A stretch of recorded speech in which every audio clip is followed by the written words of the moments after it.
오늘 우리에게 주시는 하나님의 말씀 봉독해 올립니다. 빌립보서 3장 4절에서 9절까지 있는 말씀입니다.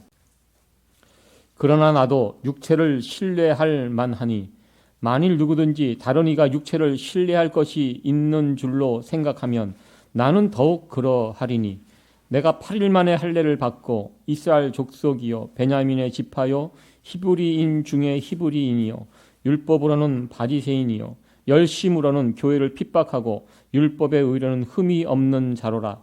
그러나 무엇이든지 내게 유익하던 것을 내가 그리스도를 위하여 다 해로 여길 뿐더러 또한 모든 것을 해로 여김은 내 주 그리스도 예수를 아는 지식이 가장 고상함을 인함이라.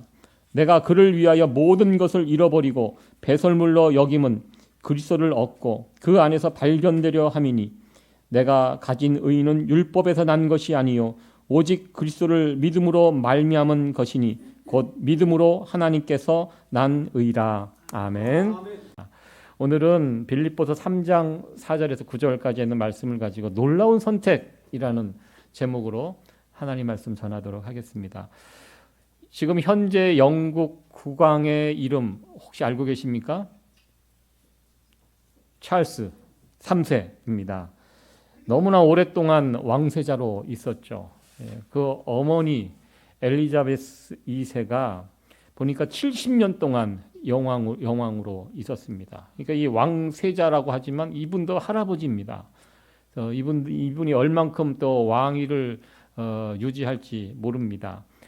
그러나 이 엘리자베스 여왕이 70년 동안 왕위를 지켰지만 정말 가장 짧은 왕위를 지냈던 그 왕이 있습니다. 영국 왕 가운데 에드워드 8세가 있습니다.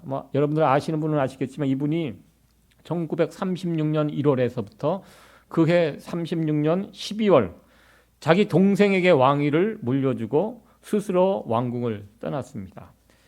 그 영국 왕의 그 자리를 스스로 놓고 물러난 이유가 있습니다. 영국 왕실이 극렬히 반대했던 여인과 결혼하기 위하여 그 영국 왕의 자리를 놓고 떠났던 것입니다. 아마 아시는 분은 아실 것입니다. 왕관을 버린 남자 에드워드 8세. 그래서 아름다운 세기의 로맨스라고 해서 대서특필이 되고 지금까지도 많은 사람들에게 이야기가 되고 있습니다.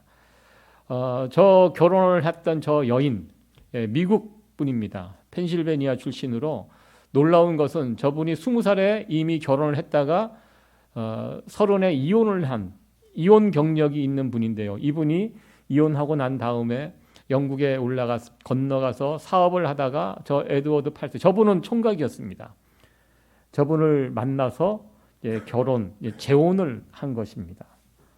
여러분들 그냥 생각을 해보시기 바랍니다. 이 결혼 왕실 입장에서는 찬성하겠습니까? 반대하겠습니까? 당연히 반대. 우리가 봐도 이건 황당한 이야기가 아닙니까? 영국 왕이라는 자리, 지금은 실질적인 17세기, 18세기 그때 한참 왕권이 강할 때보단 다르지만 이 엄청난 재산과 이 영국 왕실이 세계에서 가장 부자입니다. 정말 엄청난 재산을 가지고 있고요. 그리고 명예가 있고 그 누리는 지위가 있습니다. 저 여인을 선택하기 위해서 이 모든 것을 포기했다는 이 사실, 지금도 이 스토리를 들여다보면 이해할 수가 없습니다. 저는 사실 이게 동의가 되지 않습니다. 저 사진 속의 여인 어떻게 보면 모든 것을 포기할 만큼 이쁩니까? 제 아내는 이쁘다고 그러더라고요. 제가 일부 때 이야기를 하니까 와서 자세히 봐라. 콧날도 있고 이쁘다. 근데 제가 아무리 봐도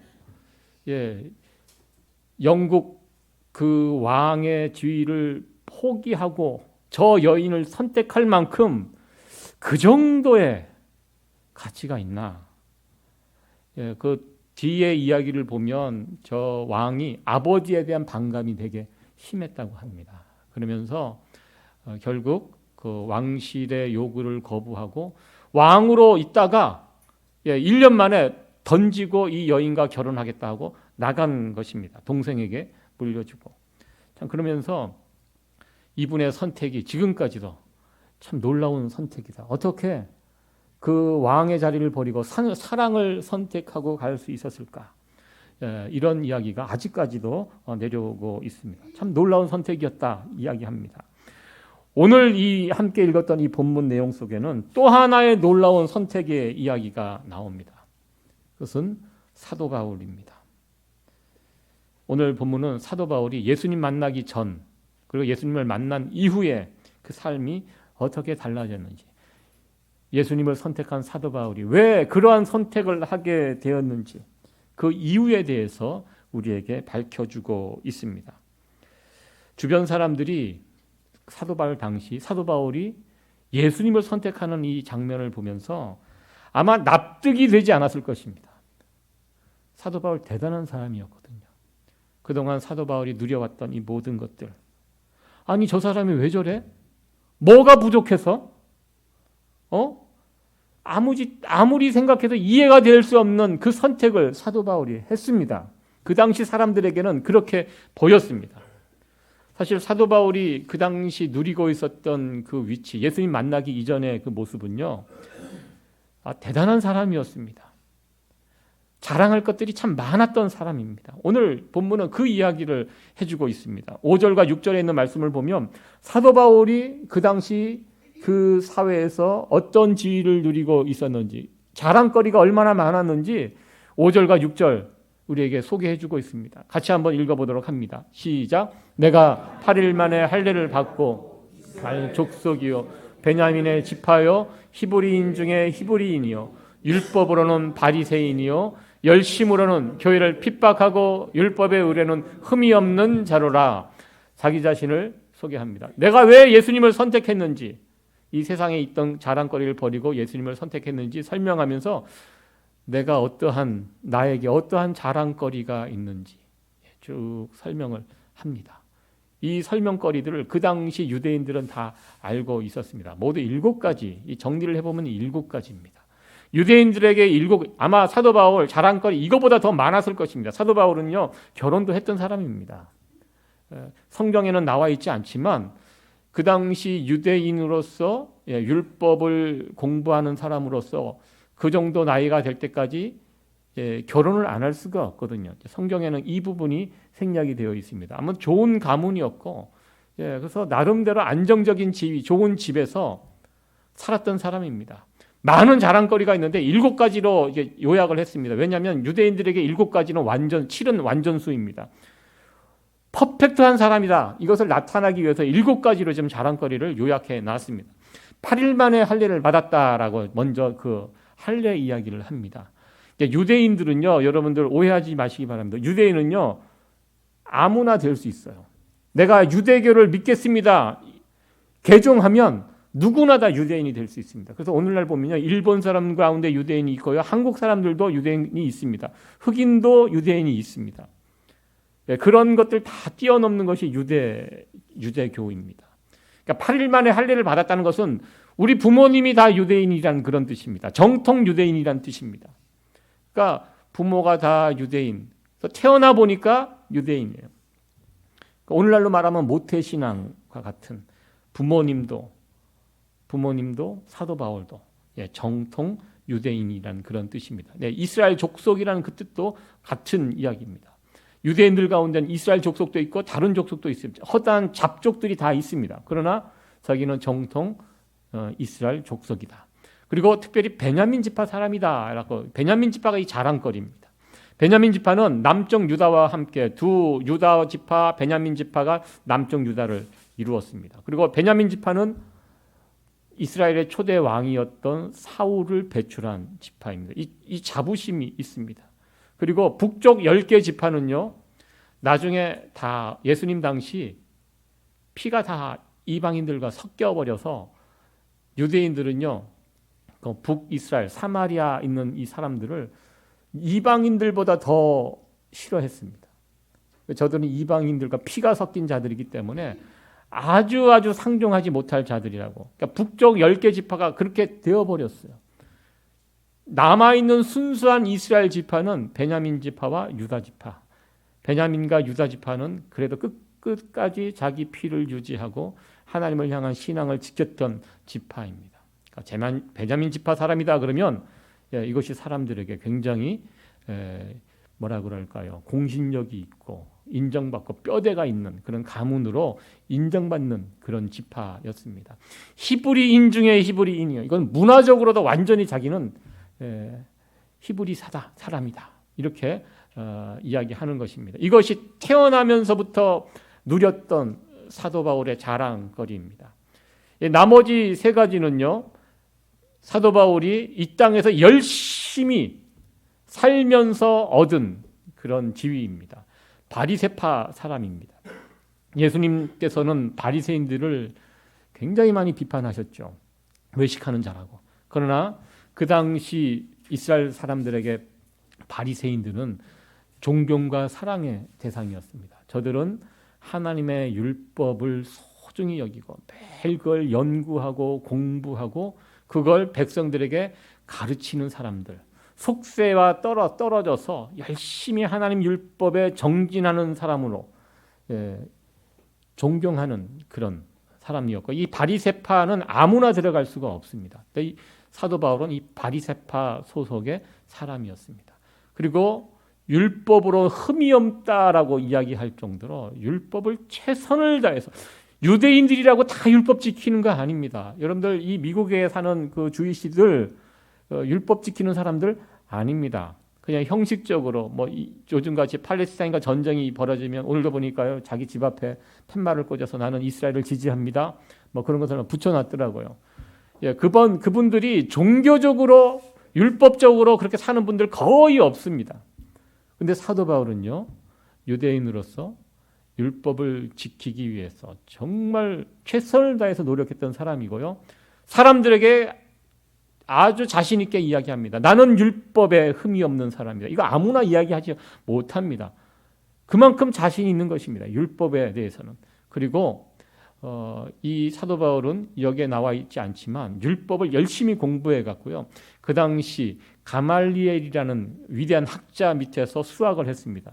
오늘날로 말하면 미국에서 최고 학부 하버드 법대에 들어가서 미국에 있는 모든 법들을 아주 공부 열심히 하고 그리고 앞서 있는 사람. 훗날 사도 바울이 이 상태로 잘 자라면, 잘 성장하면 장차 이스라엘의 유대 사회의 지도자로서 영적인 랍비로서 쓰임 받을 수 있는 그런 사람이 사도 바울이었습니다. 아주 똑똑하고 학식이 있고 최고의 학부를 다녔고 최고의 학부의 스승 밑에서 공부를 했던 그런 사람입니다. 그리고 마지막으로 율법을 열심히 실천한다라는 이 표현이, 실천한다. 내가 열심히 배우고 그것을 끝난 것이 아니라 율법대로 살려고 몸부림쳤던 사람. 그래서 그 당시 예수교를 믿는 사람들이 막 들불처럼 일어날 때, 그때 당시 사도 바울의 기준으로 봤을 때 저들은 마귀들입니다. 저들은 하나님의 영광을 가리는 자들입니다. 그래서 가만히 있어도 돼요. 그럴 의무가 없어요. 그런데 사도 바울은 어떻게 했습니까? 발벗고 나서서 저들을 잡고 체포하고 죽이는 데까지 앞장서서 나섰던, 그렇게까지 할 필요가 없는데 왜? 율법을 너무너무 사랑하기 때문에, 하나님을 너무너무 사랑하기 때문에 그 예수 믿는 사람들 다 거짓이고 거짓 선지자고 이렇게 생각하면서 그들을 이 땅에서 제거하는 것이 하나님의 영광을 세우는 일이라고 확신했기 때문에 정말로 열심히 그 일들을 실천하며 살았던 자. 이렇게 사도 바울은 7가지의 자랑거리를 쭉 설명을 합니다. 내가 세상적으로 봤을 때, 이 기준으로 봤을 때 뭐 하나 빠진 것 없고 부족함이 없는 그런 사람이었다는 것을 자기 자신을 쭉 설명을 합니다. 어떻게 보면 오늘날로 말하면 금수저 중에 금수저였고 성공한 사람이었고 특권층이었습니다. 그런데 이랬던 사도 바울이 한순간에 바뀌게 됩니다. 예수님을 믿는 사람들을 잡으러 가는 도중에 다메섹 도상에서 예수님을 만나게 됩니다. 그러면서 깜짝 놀라게 됩니다. 내가 진리라고 믿고 붙들고 살았던 것이 아니었다는 너무나 큰 충격을 받게 됩니다. 눈이 멀어버립니다. 그래서 사도 바울이 그 예수님 만나고 예수님을 체험하고 나서 모든 것이 뒤집어집니다. 예수님이 진짜였구나. 그렇다면 내가 믿었던 율법이 무엇인가? 그러면서 사도 바울이 똑똑한 사람이거든요. 3년 동안 아라비아 광야에 들어가서 구약 성경을 연구합니다. 그동안 배운 게 있잖아요. 그걸 가지고 다시 예수님을 통해서 새롭게 이 성경을 보니까요. 그리고 나서 발견한 것이 무엇입니까? 십자가의 복음입니다. 하나님께서는 이 세상을 구원하시기 위하여 율법을 통하여 구원할 것이 아니라 율법의 완성이신 예수 그리스도 십자가를 통하여 이 세상을 구원하신다.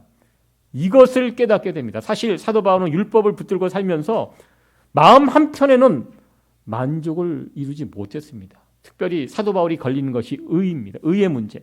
내가 율법을 아무리 열심히 지켜도 의롭게 되지 못한다는 것을 사도 바울은 알고 있었습니다.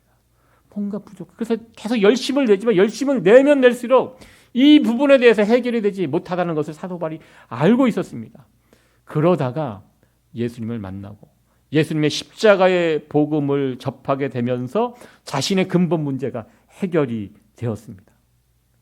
진정한 기쁨과 감격은 율법을 통해서 얻는 것이 아니라 예수님, 십자가에 달려 죽으신 그 예수님 때문에 나의 죄의 문제가 해결되고 다시 하나님과 화목하게 되고 그 하나님과의 온전한 관계에서 오는 기쁨과 행복, 영원한 생명, 이것을 누릴 수 있게 되는구나. 이거였구나. 십자가의 복음이 진리이구나.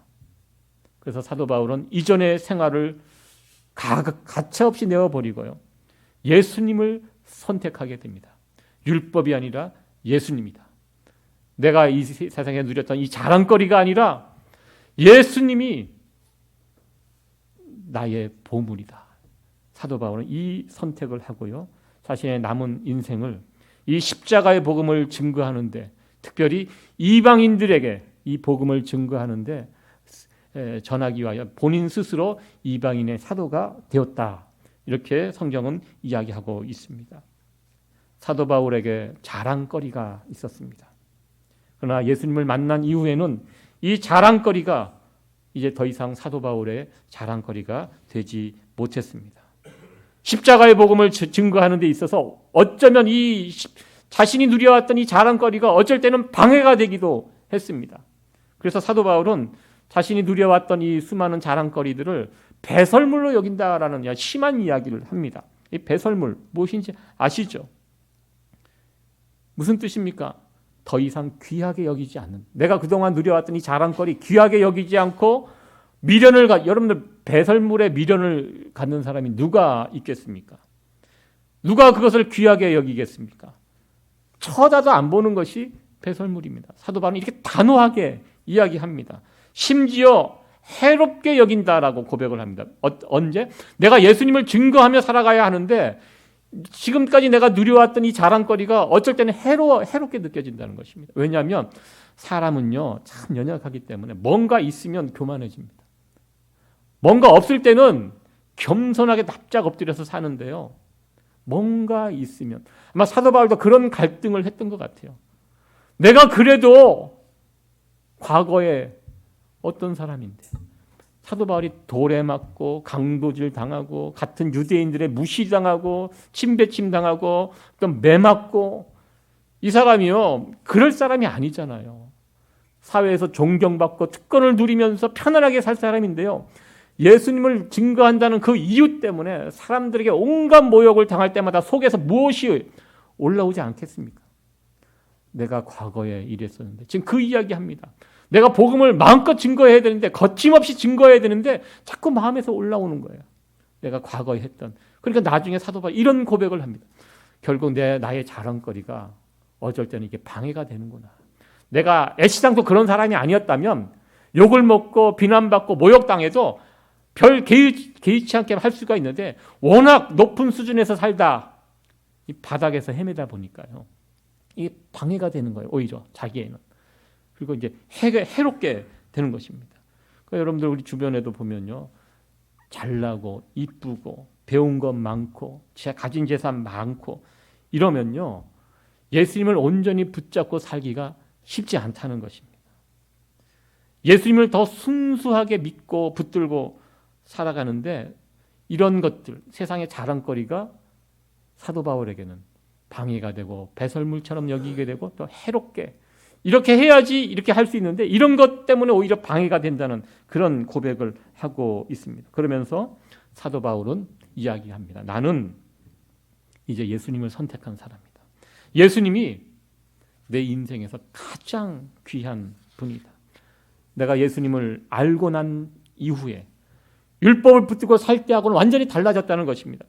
참된 기쁨을 알게 되었고 충만한 생명을 예수 그리스도의 십자가를 통해서 얻게 되었다. 그래서 나는 예수님을 선택하겠다. 이 고백을 오늘 본문의 말씀 통해서 하고 있습니다.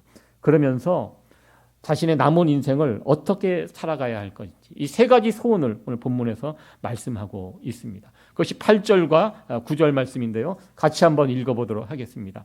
시작. 또한 모든 것을 해로 여김은 내 주 그리스도 예수를 아는 지식이 가장 고상함을 인함이라.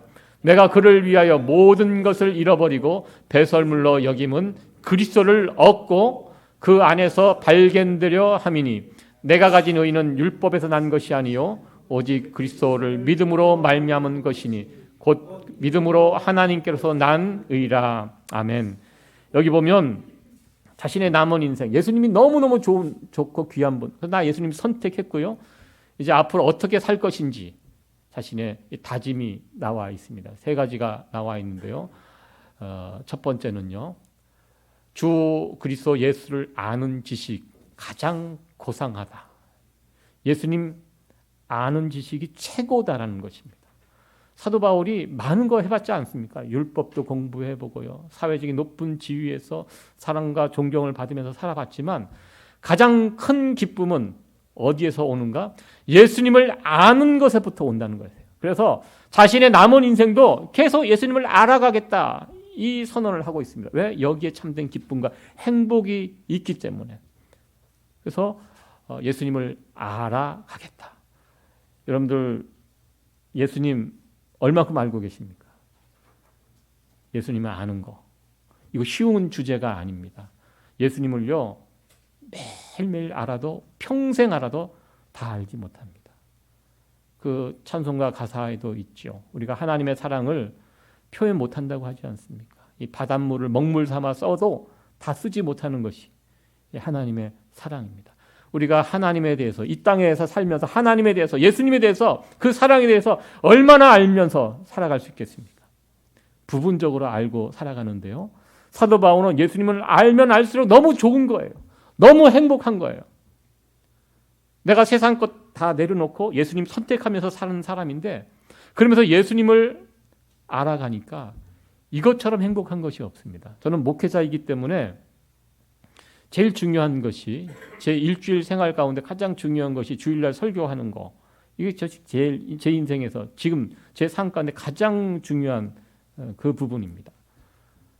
그래서 제가 이렇게 살면서 한 주간 살면서 제일 행복하고 즐겁게 살 때가 언제냐면 이번 주 설교의 줄기가 잡힐 때 참 신나게 지냅니다. 말씀의 빛이 이렇게 비춰질 때, 이 말씀을 통해서 하나님에 대해서 예수님에 대해서 뭔가 새로운 것을 깨달아 알 때가 저 개인적으로 너무 행복해요. 그때가. 여러분들은 모르겠어요. 여러분들은 모르겠죠. 저는 그래요. 그러면서 사도 바울이 했던 이 표현이 무엇인지 조금 알 것 같아요. 예수님을 알아간다는 거.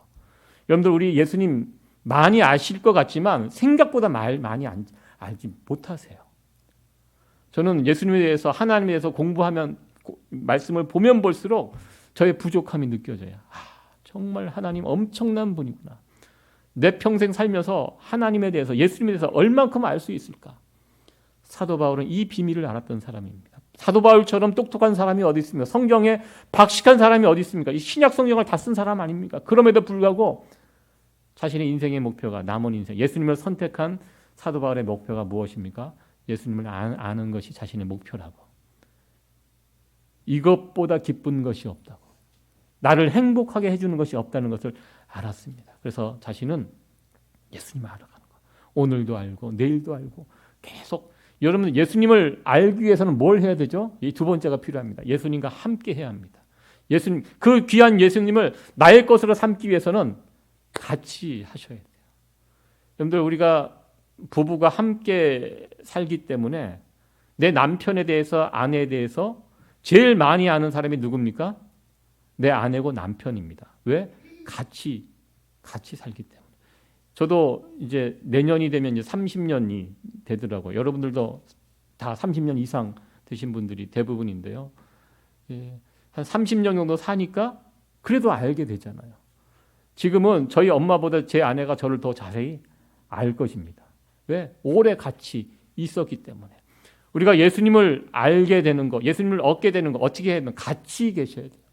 예, 같이 하셔야 됩니다.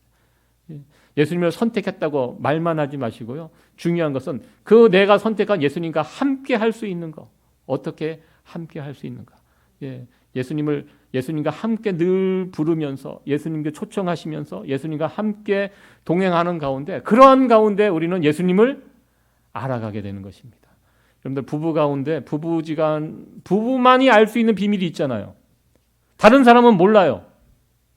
예수님과의 관계도 마찬가지입니다. 나와 예수님이 함께 할 때 다른 사람이 모르는 나와 예수님만의 그 은밀한 비밀, 예, 그런 걸 통해서 교제하고 기쁨과 생명을 누리게 되는 것입니다. 사도 바울은 이것을 알았기 때문에 내 삶의 목표, 예수님을 아는 것, 그 좋은 예수님을 내 것으로 삼는 것. 그리고 세 번째가 무엇입니까? 십자가 위에서 나는 다 내려놓고 내 몸 가운데 예수님이 드러나는 것. 이것이 자신의 삶의 목표라고 사도 바울은 이야기합니다. 예수님이 드러나는 삶. 우리가 예수님을 많이 오래 믿으면요, 그런 모습이 나타나죠. 아, 저분 정말 예수님 닮았다. 예? 누군가를 딱 보면, 떠오르면 예수님이 떠올라요.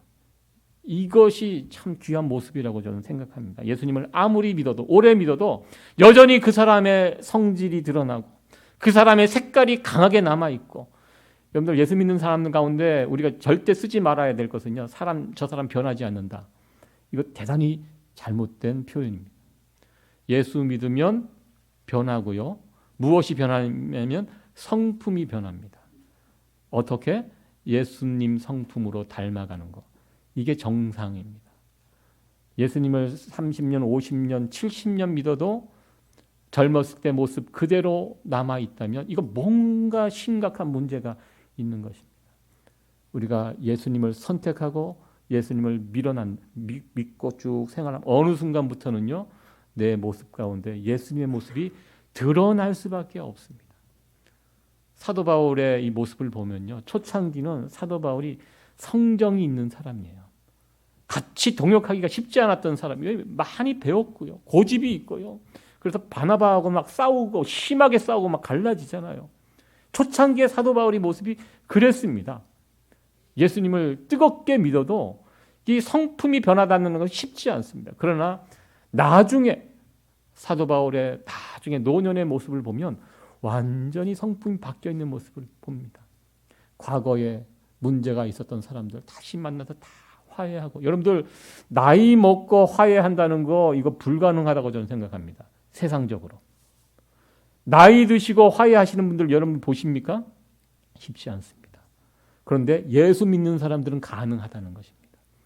내가 예수님 성품으로 날마다 바뀌어가면서 사도 바울이 정말 그러한 모습을 우리에게 보여주고 있습니다. 나중에 사도 바울의 모습은요, 정말 넉넉한 사람으로, 세상의 모든 사람들을 품을 수 있는 사람으로, 그 모습 가운데 예수님의 모습이 막 드러나 있는 모습을 우리는 보게 됩니다. 이게 사도 바울의 소울. 내 모습 가운데 나의 못난 모습은 십자가에서 다 죽고 예수님이 드러나는 삶을 살고 싶습니다. 이것이 그 안에서 발견되려 함이니 예수님 안에서 내가 나타나고 싶다. 이 소원을 사도 바울은 가지고 있었습니다. 나의 소원은 예수님을 깊이 알아가는 것이고 그 주님을 사랑하며 주님께 날마다 가까이 나가는 것임을, 그것을 위해서 이 세상의 모든 것들을 다 내려놓겠다. 이것이 사도 바울의 고백이었고 예수님을 선택한 사도 바울의 모습이었습니다. 지금 사도 바울이 감옥에 갇혀서 이 편지를 쓰고 있습니다. 감옥에서 많은 생각을 했을 것입니다. 자신의 인생을 돌아보면서 내가 그동안 누려왔던 많은 자랑거리들, 그렇지만 그것을 통해서 만족을 얻지 못하고 예수님 만나서 지금 만족하고 참된 생명을 누리고 있거든요. 그러면서 빌립보 교회 성도들에게 권면합니다. 내 인생에서 가장 소중한 거, 나의 선택은 예수 그리스도다. 예수님이 가장 귀하다. 주님께 나가는데 이 세상거리가 방해가 된다면 기꺼이 내려놓겠다. 이 귀한 고백을 우리에게 들려주고 있습니다.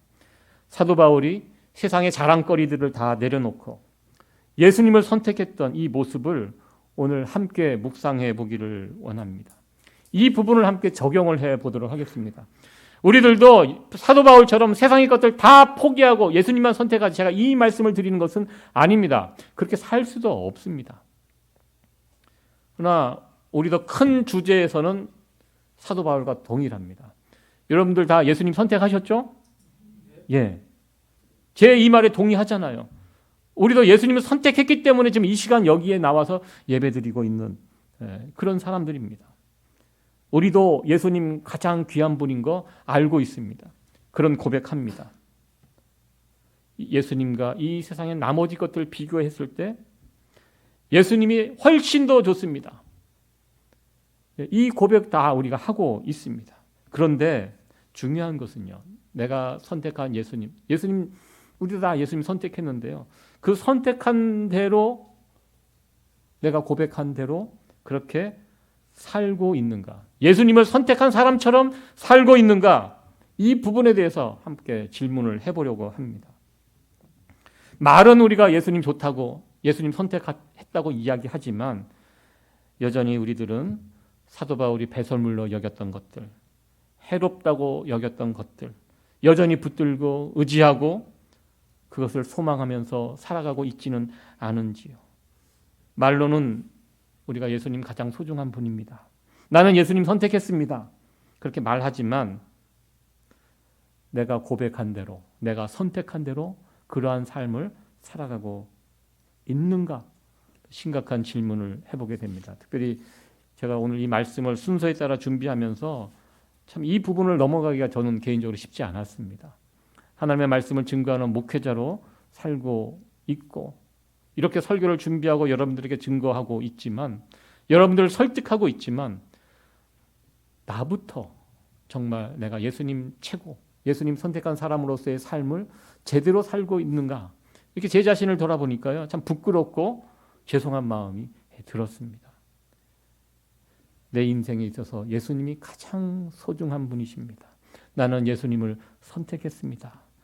이렇게 고백했다면 어느 정도 그 고백한 그 다음에 그 삶의 모습들이 뒤따라가야 하는데 이런 부분들이 좀 부족하지 않은가, 이렇게 또 생각을 해 보았습니다. 여러분들은 어떠하십니까? 여러분들 아프리카의 그 성자라는 슈바이처 박사님 들어보셨을 것입니다. 저도 어렸을 때 그분에 대한 전기를 읽고 큰 은혜를 받았는데요. 이 슈바이처 박사가 대단한 분이었더라고요. 젊었을 때 나이 30에 아프리카 의료 선교 결정을 하셨습니다. 이분이요, 의사가 아니에요. 의사 면허만 갖고 있는 분이 아니었어요. 이분이 박사학위만 3개를 갖고 있는 분입니다. 의학, 철학, 신학, 이 3가지 박사학위를 가진 분입니다. 또 한편으로는 음악도 너무 잘했고요. 좋은 그런 교향곡 같은 것을 작곡했던 음악의 천재였다고 합니다. 그 유럽에서는 유명한 분이었습니다. 똑똑한 분이었고요. 그 당대 그 신학계를 주름잡았던 그런 사람이었습니다. 그래서 저 사람이 유명한 위대한 신학자가 될 것이다. 음악가가 될 것이다. 근데 이분이 재능이 너무 많아서요, 의료 공부도 해갖고 의학 박사도 됐습니다. 그러니까 창창한, 정말 세상에 자랑거리가 정말 많았던 사람이에요. 이분이 나이 30에 아프리카를 여행 갔다가 그곳에서 하나님의 소명을 발견합니다. 그 당시 유럽 많은 국가들이 아프리카에 얼마나 나쁜 짓을 많이 했습니까? 식민지 삼으면서 많은 사람들을 죽이고 노예로 잡아서 가두고, 그런 가운데 아프리카에 여행을 갔다가 거기서 깜짝 놀라게 됩니다. 내 인생을 이렇게 살면 안 되겠구나. 여기에 나의 인생을 바치겠다. 그러면서 나이 30에 그 아프리카 의료 선교사로 헌신을 하게 됩니다. 그때 주변 사람들이 다 뜯어 말렸습니다. 너 도대체 왜 그러냐? 네가 하나님께서 주신 재능이 이 얼마나 많은데 그건 다른 의사들한테 맡기고 너는 네 길을 가라고. 그렇게 주변 친구들과 가족들과 주변 사람들이 뜯어 말렸는데요. 그 사람이 그 말을 듣지 않고 그 아프리카로 들어갔습니다. 들어갔을 때 주변 사람들이 저러다 말겠지. 몇 년 저렇게 하다가 말겠지 이렇게 했습니다. 그런데 이 사람이 그곳에서 평생 그 일을 감당했습니다. 자기가 선택한 그 선택 끝까지 책임지고 그 길을 달려갔습니다. 사도 바울 어땠습니까? 예수님 선택하고요. 끝까지 그의 삶으로 자신의 선택을 증명해 냈습니다. 여러분들 처음 제가 이야기 시작하면서 말씀드렸던 에드워드 8세 그 이혼녀와 결혼하고 어떻게 될 것 같습니까? 제가 그 이후의 삶이 궁금해서 찾아봤어요. 도무지 이해가 되지 않아서 저도. 그랬더니 끝까지 살았더라고요. 놀랐습니다. 그 사진 속의 그 여인과 끝까지 내가 이것을 버리고 그래서 이 에드워드 8세는요. 끝까지 왕실에 못 돌아갔다고 합니다. 미국과 유럽을 전전하면서 자기가 선택한 이 여인과 끝까지 해로하다가 자연사했어요. 자기가 선택한 그것을 끝까지 책임지고 살았던 이 에드워드 8세의 모습을 보게 됩니다. 저와 여러분들은 예수님을 선택한 사람들입니다. 나는 예수님을 선택한 사람처럼 지금 살아가고 있는가? 우리의 모습들을 돌아보며 도전받는 이 시간이 되었으면 좋겠습니다. 사도 바울은요, 3가지 그 소원을 이야기했어요. 사도 바울의 소원이 우리의 소원이 되어지기를 원합니다. 예수님을 선택한 사람들은 어떻게 살아야 합니까? 이 3가지를 붙들고 사셔야 합니다. 이것이 예수님을 선택한 사람들이 마땅히 살아가야 할 모습입니다. 여러분들 매일매일 하나님 알아가는 것, 예수님 알아가는 것에 최선을 다하시기 바랍니다. 한 주간 살면서 내가 이번 주 얼만큼 예수님을 알았는가? 예수님 아는 것, 가능하신 분들은 수첩에 적어 놓으시고 내가 체험한 예수님, 내가 안 예수님, 이번 주 안 예수님을 자꾸 적어 보시고요. 그리고 예수님을 그 좋은 예수님 얻기 위해서는 어떻게 하면 예수님과 합하셔야 합니다. 같이 동행하셔야 합니다. 떨어지시면 안 됩니다. 우리의 남은 목표가 이것이 되어야 됩니다. 늘 예수님과 함께 붙어 있는 삶. 그리고 내 삶 가운데 예수님을 드러내는. 그러기 위해서 내가 죽어야 돼요. 십자가 밑에서 내 자신을 계속 내려놓으면 내려놓을수록 우리 모습 가운데 예수님이 드러나게 될 것입니다. 이런 모습, 이 3가지 사도 바울의 소원이었고요. 이 소원이 저와 여러분들의 소원이 되어지기를 원합니다. 예수님이 우리 인생에서 가장 소중합니다. 이 귀한 고백이 우리의 삶으로 증명되어져 가기를 간절히 축원합니다.